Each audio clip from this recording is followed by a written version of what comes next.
અને સાહેબ આ મોબાઈલ આવ્યા પછી જે માણસો ગોટે ચડ્યા છે, હા, જેટલા પૈસા પેટમાં નથી જતા ને એનાથી વધારે નેટમાં જાય સાહેબ.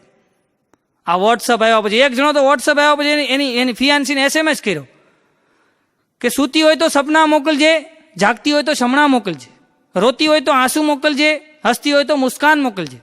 તો છોકરીએ સામો SMS કર્યો, વાસણ દઉં છું હેઠવાડ મોકલું. છોકરો સીધો ઓફલાઈન હો. અને આ વોટ્સઅપની અંદર સાહેબ એવું છે ને કે આ વોટ્સઅપ અને નાના છોકરાની ચડ્ડી આ ઘડીએ ઘડીએ ચેક કરવું, કાંઈ આવ્યું, કાંઈ આવ્યું, આમાંય ઘડીએ ઘડીએ જોયા કરે, કાંઈ આવ્યું. ઓલા નાના છોકરાની ચડ્ડી હોય ને ડાયપર, એમાં ઘડીએ ઘડીએ જોવું પડે, કાંઈ આવ્યું, કાંઈ આવ્યું. આ બેયમાં સામ્યતા છે. અને આ વોટ્સઅપ આવ્યા પછી ગામમાં જેટલા આડી લાઈને હતા ને એ બધા ઓનલાઈન થઈ ગયા છો. 8-8, 10-10, 20-20 ગ્રુપના એડમિન થઈને બેઠા છે. આપણે પૂછીને હું ધંધો કરો કે હું 8 ગ્રુપનો એડમિન છું. એડમિન ડિપાર્ટમેન્ટ મારી પાસે છે. એડમિનનો દીકરો થામા ક્યાંક નોકરીએ લાગી જા. એક જણો તો મને કહેતો હતો, મને કે નૌશાદ ભાઈ आज मेरे पास फेसबुक है, ट्विटर है, व्हाट्सअप है, आपके पास क्या है?